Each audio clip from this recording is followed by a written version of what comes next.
Hello guys, welcome my channel correct गुरु। आज मैं आपके लिए साइंस की नेक्स्ट क्लास में क्लास 10th का एनसीईआरटी का पूरा बायोलॉजी पढ़ेंगे, जीव विज्ञान का कंसेप्ट पढ़ेंगे। आज मैं आपके साथ पार्ट फर्स्ट डिस्कस करने वाला हूँ। क्लास 10th एनसीईआरटी के क्वेश्चन रहेंगे और ये वो क्वेश्चन है जो बार बार एग्जाम में पूछे गए हैं। तो ये क्लास है वो special NVH lab attendant exam और अदर कम्पिटिटिव एग्जाम के लिए स्पेशल क्लास रहेगी। नेक्स्ट पहला क्वेश्चन देखिए, हार्मोन्स स्रावित होता है। हार्मोन्स किससे स्रावित होता है, इसका राइट आंसर आपको बताना है। हार्मोन्स किससे स्रावित होता है, इसका राइट आंसर आपको बताना है। जो हार्मोन होते हैं, ये जो क्लास है वो बाइलैंग्वेज रहेगी, हिंदी और इंग्लिश दोनों लैंग्वेज में बताया जाएगा। कोई भी बच्चा है, कोई भी स्टूडेंट है, उसको हिंदी और इंग्लिश दोनों मीडियम में अच्छे तरीके से समझाया जाएगा। तो हार्मोन्स स्रावित होते हैं, जो हार्मोन्स प्रोड्यूस होते हैं किससे पैदा होते हैं? अंतःस्रावी ग्रंथियों से, बाह्यस्रावी ग्रंथियों से, नलिका ग्रंथियों से, इनमें से कोई नहीं। राइट आंसर आपको पता चल गया होगा कि जो हार्मोन होते हैं वो अंतःस्रावी ग्रंथियों से पैदा होते हैं। किससे पैदा होते हैं? अंतःस्रावी ग्रंथियां। इसको अंग्रेजी में बोलते हैं अंतःस्रावी ग्रंथियों को एंडोक्राइन ग्लैंड्स। क्या कहा जाता है? Endocrine glands. क्या कहा जाता है अंतःस्रावी ग्रंथि को? Endocrine glands. और जो एक्जोक्राइन ग्लैंड्स होती है, एक्जोक्राइन ग्लैंड्स होती है, उनको कहा जाता है बाह्यस्रावी ग्रंथियां। नलिका ग्रंथि नहीं होती, ये ऑप्शन गलत है, इनमें से कोई नहीं, ये भी गलत है। तो राइट आंसर आपको पता चल गया। जो हार्मोन्स पैदा करती है वो तो अंतःस्रावी ग्रंथियां होती है, और जो एंजाइम पैदा करती है, एंजाइम सुना है आपने? एंजाइम क्या होते हैं? बायोलॉजिकल कैटालिस्ट होते हैं, जैव उत्प्रेरक होते हैं जो भोजन को पचाते हैं। भोजन को, जो फूड को डाइजेस्ट करने का काम है वो एंजाइम करते हैं। तो इसका राइट आंसर आपको पता चल गया। ये बाह्यस्रावी ग्रंथियां होती है वो एंजाइम पैदा करती है, और अंतःस्रावी एंडोक्राइन ग्लैंड्स होती है वो हार्मोन पैदा करती है। आपको क्वेश्चन समझ में आया होगा। अब आपको बताता हूँ, ये करेक्ट गुरु चैनल पे सब क्वेश्चन बताए जा रहे हैं। करेक्ट गुरु चैनल का टेलीग्राम लिंक है वो डिस्क्रिप्शन में दे दिया गया है। अगर आपकी कोई क्यूरीज है एग्जाम से रिलेटेड, आपकी कोई भी क्यूरीज है एग्जाम से रिलेटेड, और अगर आपको कुछ भी पूछना हो एग्जाम से रिलेटेड और आपकी न्यू अपडेट्स के लिए टेलीग्राम चैनल को ज्वाइन कर सकते हैं। और आपको बता दूं, इसका जो पीडीएफ है वो आपको करेक्ट गुरु के टेलीग्राम चैनल पे मिलेगा, और इसका जो लिंक है वो डिस्क्रिप्शन में दे दिया गया है। नेक्स्ट क्वेश्चन की तरफ बढ़ते हैं। ग्वाइटर और घेंगा रोग किससे पनपता है? ग्वाइटर या घेंगा रोग सुना होगा, गले में सूजन आ जाती है। ग्वाइटर रोग होता है घेंगा रोग जिसमें गले में क्या हो जाती है? सूजन आ जाती है। जो गला होता है ना, जो थ्रोट होता है, उसमें सूजन आ जाती है। इसका कारण क्या है? थायरोक्सिन हार्मोन की कमी से। कौन सा हार्मोन की कमी से? Thyroxine hormone. बट इसमें थायरोक्सिन हार्मोन नहीं पूछा गया, इसमें हार्मोन के बारे में नहीं पूछा गया, इसमें पदार्थ के बारे में पूछा गया है। वो पदार्थ कौन सा होगा? आयोडीन की कमी से घेंगा रोग हो जाता है। आयोडीन की कमी से क्या हो जाता है? घेंगा रोग हो जाता है। पुराने टाइम में आपने देखा होगा आयोडीन नमक, चुटकी भर नमक, ऐसे कुछ एडवर्टीजमेंट आती थी, तो वो अभी भी आती है। तो ग्वाइटर रोग होता है वो आयोडीन की कमी से होता है। और आयोडीन कहाँ से मिलेगा आपको? थायरोक्सिन हार्मोन पैदा करता है। थायरोक्सिन हार्मोन का मुख्य तत्व है वो आयोडीन है, और थायरोक्सिन हार्मोन थायराइड ग्रंथि से स्रावित होता है। और थायराइड ग्रंथि कहाँ होती है? गले में होती है। आपको क्वेश्चन समझ में आया होगा। नेक्स्ट क्वेश्चन की तरफ बढ़ते हैं। आपको क्वेश्चन समझ में आ गया होगा। नेक्स्ट क्वेश्चन देखिए, थायरोक्सिन का स्त्रवण होता है। देखो मैंने आपको बताया था, आंसर आ गया। थायरोक्सिन कहाँ से पैदा होता है? थायराइड ग्रंथि से। इसको हिंदी में आउटो ग्रंथि कहा जाता है। थायराइड ग्रंथि होती है वो अंग्रेजी का नाम है थायराइड ग्लैंड्स, हिंदी में बोलते हैं आउटो ग्रंथि। और यह कहाँ होती है? गले में होती है। कहाँ होती है? गले में होती है। आपको क्वेश्चन समझ में आया? इसका right answer A option is correct answer होगा। थायरोक्सिन का स्त्राव है वो थायराइड ग्रंथि से होता है। यकृत को अंग्रेजी में लीवर कहते हैं, इससे नहीं होता। वृक्क को अंग्रेजी में किडनी कहते हैं, किडनी से भी नहीं होता। और वृषण को अंग्रेजी में टेस्टिस कहते हैं। क्या कहते हैं? टेस्टिस कहते हैं वृषण को। और ये मेल्स का पार्ट है, मेल पार्ट है, एक सेक्सुअल पार्ट होता है। नेक्स्ट क्वेश्चन देखिए, मानव में डायलिसिस थैली है। आपने सुना होगा डायलिसिस चलता है कई व्यक्तियों का, जिसकी किडनी खराब होती है, जिसका गुर्दा या वृक्क खराब होता है, उनका डायलिसिस चलता है। तो मानव में जो डायलिसिस थैली होती है, अब डायलिसिस का काम बताता हूँ, ध्यान से सुनो। जो गुर्दा होता है, जो किडनी होता है, आपने पढ़ा है गुर्दा हिंदी में होता है, किडनी अंग्रेजी में होता है, और वृक्क साइंस में होता है। तो मानव शरीर में दो गुर्दे होते हैं, दो किडनी होती है। इनका काम होता है ब्लड को शुद्ध करना। रक्त को प्योरीफाई कौन करता है? किडनी करता है। जब किडनी खराब हो जाती है, एक या दो या दोनों या लगभग एक, तो डायलिसिस करवाना पड़ता है। डायलिसिस क्यों करवाना पड़ता है? यह एक कृत्रिम प्रक्रिया है, यह शरीर के बाहर होती है। आपको पता चल गया होगा, किडनी खराब हो जाती है उस व्यक्ति का डायलिसिस होता है। और डायलिसिस की जो विधि है, थैली आपको पता चल गया। और डायलिसिस किससे, जो किडनी होता है वो किससे बना होता है, नेफ्रॉन से बना होता है। किडनी होता है किस सेल से बना होता है, नेफ्रॉन सेल से बना होता है। हिंदी में बोलते हैं वृकाणु। हिंदी में क्या बोलेंगे नेफ्रॉन को, वृकाणु। तो राइट आंसर क्या आएगा, करेक्ट आंसर इसका A option is correct answer this question. आपको क्वेश्चन समझ में आया। न्यूरॉन्स होते हैं वो नर्वस सेल से होते हैं। न्यूरॉन किससे होते हैं, नर्वस सेल। नर्वस सेल जानते हो, तंत्रिका कोशिका की बात कर रहा हूँ मैं। ब्रेन के अंदर होती है, ब्रेन पूरी बॉडी में होती है वैसे तो। न्यूरॉन्स उसकी इकाई है। माइटोकॉन्ड्रिया को शक्ति घर कहा जाता है। कोशिका का जो पावर हाउस है, शक्ति घर है, वो माइटोकॉन्ड्रिया को कहा जाता है। लोकल लैंग्वेज में इसे स्टेमिना कहा जाता है। मैं क्वेश्चन की डिटेल बता रहा हूँ अच्छे तरीके से, आपको क्वेश्चन में कोई प्रकार की प्रॉब्लम नहीं होनी चाहिए। जितने भी क्वेश्चन है वो करेक्ट गुरु चैनल पे बताए जा रहे हैं। क्लास अच्छी लग रही हो तो चैनल को सब्सक्राइब शेयर लाइक जरूर करें। Thank you. नेक्स्ट क्वेश्चन की तरफ बढ़ते हैं। आपको भोजन का पाचन किस प्रक्रिया के कारण होता है, भोजन डाइजेस्ट होता है वो किस प्रकार की प्रक्रिया है, उपचयन, संयोजन, अपचयन और विस्थापन। इंग्लिश में सुनो ध्यान से, दोनों लैंग्वेज के बच्चों को बताया जा रहा है। उपचयन को बोलते हैं ऑक्सीडेशन रिएक्शन, ऑक्सीडेशन जिसमें ऑक्सीजन बढ़ती है हाइड्रोजन घटती है। संयोजन होता है कॉम्बिनेशन, अपचयन होता है रिडक्शन और विस्थापन होता है डिस्प्लेसमेंट। तो राइट आंसर आपको पता चल गया, भोजन पचेगा उपचयन से, क्योंकि ऑक्सीजन के कांटेक्ट में आएगा तभी भोजन पचेगा। तो कौन सी रिएक्शन होगी, उपचयन। अंग्रेजी में बोलेंगे ऑक्सीडेशन। कौन सा पादप, पादप होता है प्लांट्स पौधे, नियंत्रक फल बेचने वाले द्वारा उपयोग किया जाता है। कौन सा हार्मोन है जो फल बेचने वाले द्वारा पौधे का नियंत्रक प्रयोग किया जाता है, उसका राइट आंसर आपको बताना है। जो फलों को पकाने के लिए किसका यूज होता है, एक हार्मोन होता है, उस हार्मोन का नाम है इथाइलिन हार्मोन। एथिलीन भी कहा जाता है इसको और इथाइलिन भी कहा जाता है। कंफ्यूज नहीं होना, एथिलीन आए तो भी राइट आंसर आएगा, इथाइलिन आए तो भी राइट आंसर आएगा। इसका काम है कृत्रिम तरीके से फलों को पकाना। देखा होगा जैसे आपने पूरे साल में हर सीजनल फ्रूट चलता है, हर फ्रूट चलता है। जैसे आप पपीता खाते हो, पपाया पूरे साल मिलेगा आपको, तो ये सीजनल फ्रूट नहीं होते, ये ग्रीन हाउस के फल होते हैं। ग्रीन हाउस का मतलब होता है कृत्रिम विधि से पकाया जाता है इनको, और वो हार्मोन होता है एथाइलिन। इसका इंजेक्शन लगता है उन फलों के अंदर, सब्जियों के अंदर। उन फल सब्जियों को कृत्रिम तरीके से पकाया जाता है, वो कभी भी खाने नहीं चाहिए। अगर आप सोच रहे हो कि आप पपीता पूरे लाइफ टाइम खा सकते हो तो वो गलत है आपके लिए। आप सीजनल फ्रूट्स, सीजनल सब्जियां खाओगे तो आपके शरीर के लिए फायदेमंद होगा। तो उन चीज़ों को कभी भी नहीं खाना चाहिए, वो शरीर के लिए घातक साबित हो सकती है, नुकसानदायक हो सकती है। तो आपको पता चल गया, ग्रीन हाउस की फल फ्रूट्स सब्जियां कभी नहीं खानी चाहिए। इनका एक सीजन होता है, सीजन में ही इन चीज़ों को खाना चाहिए। आपको क्वेश्चन का आंसर पता चल गया, इथाइलिन आएगा right answer, ethylene hormone. Next question, निम्नलिखित में कौन सी एक अंतःस्रावी और बाह्यस्रावी ग्रंथि है, दोनों प्रकार की ग्रंथि है वो कौन सी है, अग्नाशय ग्रंथि। राइट आंसर आपको पता चल गया, यह एक एंडोक्राइन ग्लैंड्स भी है और एंजोक्राइन एक्जोक्राइन भी है। अंग्रेजी में बोलते हैं अग्नाशय को पैनक्रियास ग्रंथि। क्या बोलते हैं, पैनक्रियास ग्रंथि। कहाँ होती है, आमाशय के नीचे। कहाँ होती है ये, आमाशय होता है अंग्रेजी में स्टोमक, स्टोमक के नीचे होती है अग्नाशय ग्रंथि। क्वेश्चन समझ में आया आपको, आमाशय के नीचे होती है अग्नाशय ग्रंथि, और ये अंतःस्रावी भी होती है और बाह्यस्रावी, दोनों प्रकार के हार्मोन दोनों प्रकार की ग्रंथि होती है, क्योंकि ये हार्मोन भी पैदा करती है और एंजाइम भी पैदा करती है, तो इसलिए इसको दोनों प्रकार का कहा जाता है। बी सी डी ऑप्शन गलत है, करेक्ट आंसर आएगा पैनक्रियास ग्लैंड्स। क्वेश्चन समझ में आया आपको। थायराइड ग्रंथि नहीं आएगा, पैराथायराइड नहीं आएगा, पिट्यूटरी नहीं आएगा। थायराइड होती है गले में, सिर्फ एंडोक्राइन होती है, हार्मोन पैदा करती है। पैराथायराइड भी गले में हार्मोन पैदा करती है।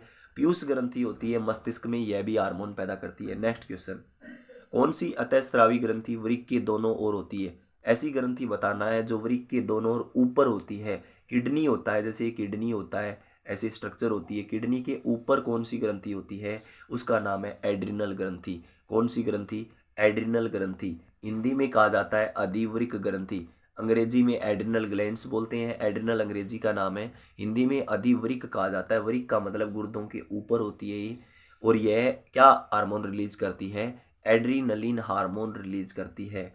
कौन सा हार्मोन, एड्रीनलिन हार्मोन। इसको आपातकालीन इमरजेंसी हार्मोन कहा जाता है। इसकी डिटेल मैं आगे बता दूंगा। नेक्स्ट क्वेश्चन, जीवों में ध्वनि ग्रहण करने के लिए संवेदी अंग कौन सा है। जीवों में जो ध्वनि ग्रहण होती है, जो साउंड ग्रहण करते हैं, जो सुनाई देता है आपको, उसका कारण क्या है, श्रवणग्राही। इसको क्या बोलेंगे, श्रवणग्राही होते हैं ब्रेन के अंदर, जिसके कारण हमें कोई भी चीज़ सुनाई देती है। श्रवणग्राही क्या होता है, जिसके कारण हमें सुनाई देता है। स्पर्श जिसके कारण हम छू सकते हैं चीज़ों को, घ्राणग्राही जिसके कारण हम सूंघ सकते हैं, प्रकाशग्राही जिसके कारण हम देख सकते हैं। और ये सब ब्रेन में होते हैं, मस्तिष्क का हिस्सा है ये सारा। आपको क्वेश्चन समझ में आया? नेक्स्ट क्वेश्चन दोबारा आ गया क्वेश्चन, ध्यान से देखो। वरिक के ऊपर स्थित अंतःस्रावी ग्रंथि कौन सी है? पीयूष, पीनियल, अधिवर्ग। अभी बताया था ना, एड्रिनल ग्रंथि होती है, अधिवर्ग ग्रंथि हिंदी का नाम है, एड्रिनल अंग्रेजी का नाम है। समझ में आया? बिल्कुल कोई प्रॉब्लम नहीं है। करेक्ट गुरु चैनल पे क्वेश्चन बताए जा रहे हैं। क्लास अच्छी लग रही हो तो चैनल को सब्सक्राइब शेयर जरूर करें। निम्नलिखित में कौन सा पादप हार्मोन है? पादप हार्मोन कौन सा है? इंसुलिन नहीं है, थायरोक्सिन भी नहीं है, एस्ट्रोजन भी नहीं है, साइटोकाइनिन है। साइटोकाइनिन एक प्लांट्स हार्मोन है, पौधों द्वारा पैदा होता है। इसका काम होता है पौधे की कोशिकाओं को डिवाइड करना। पौधे के अंदर जो कोशिका होती है, सेल होती है, उनको विभाजित करना, डिवाइड करना, किसका काम है? साइटोकाइनिन हार्मोन होता है, प्लांट्स हार्मोन। ये तीन हार्मोन होते हैं, ये क्या काम करते हैं? इंसुलिन हार्मोन की कमी से मधुमेह रोग हो जाता है, डायबिटीज। किस ग्रंथि से स्त्रावित होता है? अग्नाशय ग्रंथि से, पैनक्रियास ग्लैंड्स कहते हैं अंग्रेजी में। थायरोक्सिन हार्मोन की कमी से, थायरोक्सिन हार्मोन थायराइड ग्रंथि से स्त्रावित होता है और इसकी कमी से गेंगा रोग, गाइटर रोग, स्टार्टिंग में बता दिया था। एस्ट्रोजन एक मादा हार्मोन है, फीमेल हार्मोन है, जिसका काम है सेक्सुअल एक्टिविटी में काम करना। एस्ट्रोजन हार्मोन क्या काम करता है? जो फीमेल होती है उसके अंदर अंडाशय होता है। क्या होता है? अंडाशय। अंडाशय अंग्रेजी में होता है ओवरी। ओवरी के अंदर होता है और वो क्या काम करता है? एक्साइटमेंट देता है और जो बच्चे के जन्म के समय भी काम आता है। तो ये estrogen hormone female sexual hormone है, ओवरी से पैदा होता है। इसकी डिटेल आ जाएगी आगे। तो राइट आंसर आपको पता चला, साइटोकाइनिन हार्मोन एक पादप हार्मोन है। रुधिर दाब और हृदय स्पंदन किस हार्मोन के द्वारा बढ़ता है? रुधिर दाब, ब्लड प्रेशर और हार्ट बीट, हृदय स्पंदन होता है कौन सा हार्मोन? Adrenaline hormone. किससे हार्मोन से? एड्रीनलिन हार्मोन से बढ़ता है। राइट आंसर आएगा। आपातकालीन हार्मोन कहा जाता है इसको, इमरजेंसी में रिलीज होता है। कब पैदा होता है? जब व्यक्ति को डर लगता है, जब व्यक्ति के ऊपर कोई खतरा होता है, उस टाइम ये हार्मोन पैदा होता है। इसीलिए इस हार्मोन को 3F हार्मोन कहा जाता है। 3F में पहला होता है फियर, दूसरे का मतलब होता है फाइट और तीसरे का मतलब होता है फ्लाइट। तीसरे का मतलब क्या होता है? फ्लाइट। इसका राइट आंसर आपको पता चल गया। फियर होता है डर। फियर क्या होता है? डर। फाइट का मतलब लड़ाई और फ्लाइट का मतलब होता है उड़ना। इन तीनों सिचुएशन में ये हार्मोन पैदा होता है। एड्रीनलिन हार्मोन एड्रिनल ग्रंथि से स्रावित होता है, इसलिए इसको इमरजेंसी हार्मोन कहा जाता है। क्वेश्चन समझ में आया होगा। नेक्स्ट क्वेश्चन देखिए। उससे पहले तीन हार्मोन है, इनकी डिटेल बता देता हूँ। प्रोजेस्टेरोन हार्मोन एक मादा हार्मोन है, फीमेल हार्मोन है। जो फीमेल होती है उसमें प्रेगनेंसी को बनाए रखता है। प्रोजेस्टेरोन हार्मोन क्या काम करता है?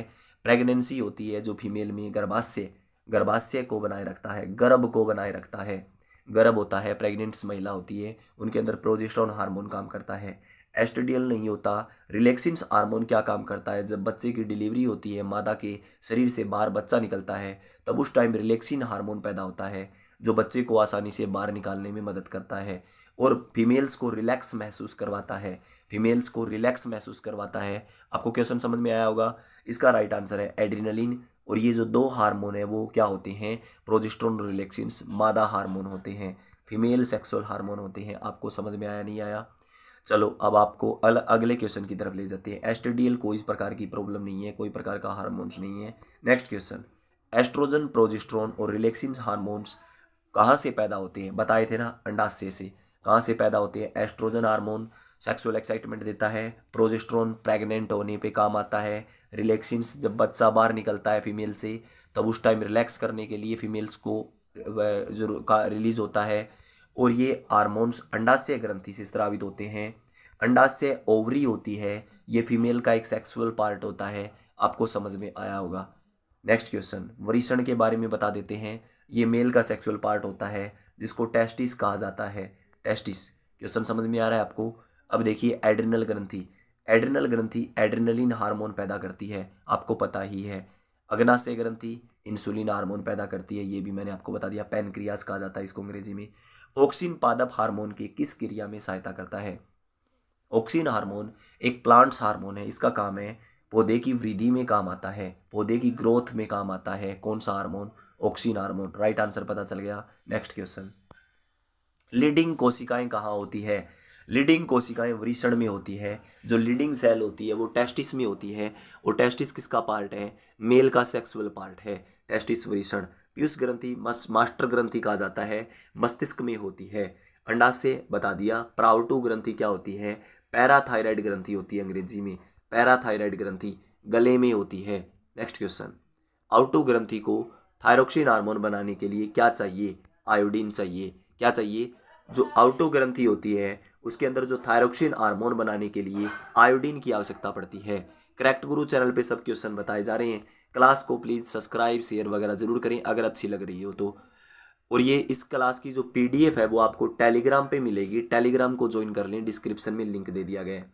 इंसुलिन की कमी के कारण कौन सा रोग होता है? मधुमेह, डायबिटीज हो जाता है, शुगर की बीमारी हो जाती है। एडस होता है वो एक सेक्सुअल रोग है। बेरी बेरी रोग होता है विटामिन बी की कमी से होता है। गेंगा आयोडीन की कमी से होता है। सब बता दिया। अब ध्यान से सुनिए नेक्स्ट क्वेश्चन, वरिक किस तंत्र का भाग है? किडनी है वो किस तंत्र का भाग है? किडनी है वो किस तंत्र का भाग है? परिसंचरण तंत्र का भाग है। सर्कुलेटरी सिस्टम का भाग है किडनी। किडनी क्या काम करता है? गलत बता दिया, ध्यान से सुनो, गलत हो जाता अभी। किडनी है वो उत्सर्जन तंत्र का भाग है। किसका भाग है? Excretory system. एक्सक्रीटरी सिस्टम का भाग है किडनी। और यह क्या काम करता है? मानव शरीर में जो अपशिष्ट पदार्थ होते हैं उसको बाहर निकालता है किडनी। आपको क्वेश्चन समझ में आया होगा। किडनी मानव शरीर के अपशिष्ट पदार्थों को बाहर निकालता है। निम्नलिखित में कौन सी अनैच्छिक क्रिया है? अनैच्छिक क्रिया नहीं है। अनैच्छिक क्रिया जो इच्छा से ना हो। लार आना ऐच्छिक क्रिया, अनैच्छिक क्रिया है। हृदय का धड़कना अपनी इच्छा से नहीं होती। उल्टी आना ये भी अपनी इच्छा से नहीं होती। चबाना है वो एक ऐच्छिक क्रिया है, इसलिए इसको अनैच्छिक क्रिया नहीं कहा गया। क्वेश्चन समझ में आ गया। नेक्स्ट क्वेश्चन, पोनस मेंडुला और अनुमस्तिष्क किसका हिस्सा है? पोनस मेंडुला और अनुमस्तिष्क किसका हिस्सा है? पर मस्तिष्क का, अगर मस्तिष्क का, मध्य मस्तिष्क का, पश्च मस्तिष्क का? इसका आंसर आपको कमेंट बॉक्स में जरूर देना है। अनुमस्तिष्क होता है छोटा दिमाग, और ये किसका हिस्सा है? पश्च मस्तिष्क का हिस्सा है। आंसर मैंने आपको बता दिया। नेक्स्ट क्वेश्चन, पश्च मस्तिष्क होता है हिंड ब्रेन। अंग्रेजी में बोलेंगे हिंड ब्रेन। क्या कहा जाएगा?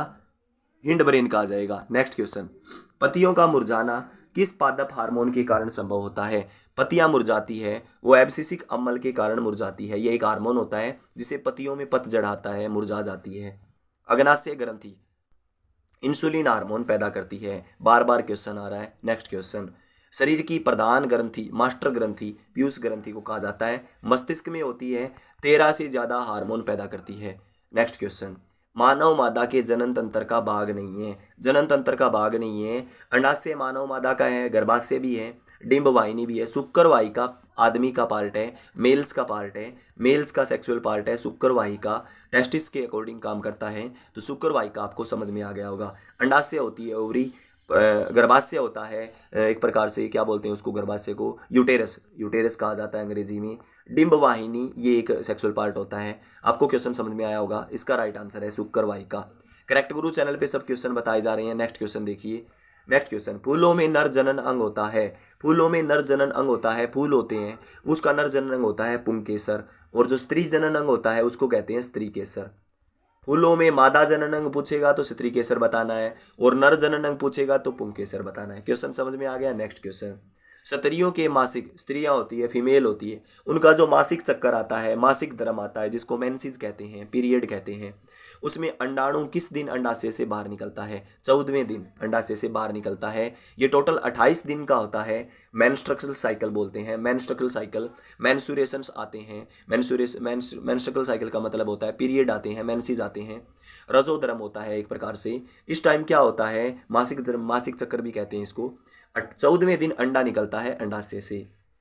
नर युग्मक और मादा युग्मक के संलयन से क्या बनता है? जाइगोट बनता है। नर और मादा युग्मक का जो फर्टिलाइजेशन होगा, आपस में अटैचमेंट होगी तो जाइगोट बनेगा। और जाइगोट से क्या बनेगा? भ्रूण बनेगा। भ्रूण होता है अंग्रेजी में एम्ब्रियो। भ्रूण को क्या कहते हैं? एम्ब्रियो। क्वेश्चन समझ में आ रहा है आपको? नेक्स्ट क्वेश्चन देखिए। इसको अंडाणु को ओवरी, शुक्राणु को स्पर्म और वीर्य को सीमन कहा जाता है। नेक्स्ट क्वेश्चन देखिए। परागकोश में पाए जाते हैं, परागकोश में परागकण पाए जाते हैं। क्या पाए जाते हैं? परागकण। आसान है क्वेश्चन, पौधे से रिलेटेड था ये। निषेचन क्रिया के बाद युग्मनज में क्या बनता है? पहले क्या बताया था आपको? पहले बनता है जाइगोट और जाइगोट के बाद में भ्रूण बनता है। क्या बनता है? भ्रूण। एम्ब्रियो इसका राइट आंसर आएगा, एम्ब्रियो। क्वेश्चन समझ में आया? नेक्स्ट क्वेश्चन देखिए, ऋतुस्राव रजोधर्म कितने दिन का होता है? 2 से 8 दिन तक मेंसेस आते हैं फीमेल्स के अंदर, 2 से 8 दिन तक चलते हैं, 2 से 8 दिन का टाइम होता है। नेक्स्ट क्वेश्चन देखिए, मानव मादा में गर्भकाल का समय 9 महीने होता है। 9 महीने मानव मादा का गर्भकाल का समय होता है, 270 दिन। 270 दिन बोलेंगे। नेक्स्ट क्वेश्चन, माँ के रुधिर से पोषण मिलता है किस? गर्भाशय, गर्भाशय को, भ्रूण को, ग्रीवा को, शुक्राणु को। किसको मिलता है? भ्रूण को मिलता है माँ के खून से। जो पेट में जो बच्चा होता है, शिशु होता है, भ्रूण होता है, उसको जो पोषण मिलता है, उसको जो भोजन मिलता है, माँ के खून से मिलता है। नेक्स्ट क्वेश्चन, मानव मादा जनन तंत्र में दोनों अंडवाहिकाएं संयुक्त होकर एक लचीली थैली नुमा संरचना बनाती है, इसे क्या कहते हैं? ध्यान से सुनो, मानव मादा में अंडवाहिका संयुक्त होकर एक लचीली थैली नुमा संरचना का निर्माण करती है, इसे क्या कहते हैं? ऑप्शन है गर्भाशय, योनि, ग्रीवा। इसका राइट आंसर आपको कमेंट बॉक्स में देना है। शुक्राणु का निर्माण होता है, शुक्राणु का निर्माण किस में होता है? शुक्राणु का निर्माण वृषण में होता है, टेस्टिस में होता है। आसान क्वेश्चन है। एड्स रोग का कारण क्या है? एड्स रोग असुरक्षित यौन संपर्क से फैलता है। मतलब जब आप असुरक्षित वो होते हैं, जो अनसेफ सेक्सुअल रिलेशनशिप होते हैं, उसमें एड्स हो सकता है। एड्स एक खतरनाक बीमारी है, यह एक HIV वायरस से फैलती है, HIV विषाणु से। Next question, origin of species पुस्तक किसने लिखी?